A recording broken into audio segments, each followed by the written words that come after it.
Carrot പോളക്ക് 4 medium carrot പുഴുങ്ങിയെടുത്തത്, കുറച്ച് cashew nut, മുന്തിരി, 4 spoon പഞ്ചസാര, ഒരു 5 ഏലക്കായി, ഒരു 4-5 ഏലക്കായി, 4 മുട്ട, കുറച്ച് ക്യാരറ്റ് ചിരകി വെച്ചത്, പിന്നെ 4 സ്പൂൺ പാൽപ്പൊടി. ഈ സ്പൂണടുത്ത് 4 സ്പൂൺ പാൽപ്പൊടി. ഇനി ഏലക്കായും പഞ്ചസാരയും ഒന്ന് പൊടിച്ചതിന് ശേഷം ആ മുട്ടയും പാൽപ്പൊടിയും ക്യാരറ്റും മിക്സിയിൽ അടിച്ചിട്ട് എടുക്കണം.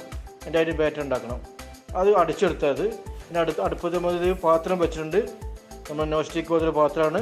അതിലേക്ക് എന്ത് ചെയ്യണം, ഈ സാധനം ഒഴിക്കണം. ആദ്യം എണ്ണ പുരട്ടിയിട്ട് അതിൻ്റെ ആ പാത്രത്തിനടിയിൽ എണ്ണ ഒന്ന് പുരട്ടി കൊടുക്കണം.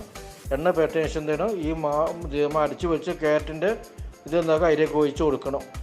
ഒഴിച്ച് കൊടുത്തതിന് ശേഷം എന്താക്കുക, നമ്മൾ അണ്ടിപ്പരിപ്പ് മുന്തിരി ഉണ്ടല്ലോ അത് പൊടിച്ചിട്ട് ചേർക്കേണ്ടതാണ്. അണ്ടിപ്പരിപ്പും മുന്തിരിയും ക്യാരറ്റും ഒന്ന് എണ്ണയിൽ വറുത്തെടുക്കണം. എന്നിട്ട് ഇത് ഒഴിച്ചതിന് ശേഷം അത് ചേർത്ത് കൊടുത്താൽ നമ്മൾ ക്യാരറ്റ് പോലെ റെഡിയാവും.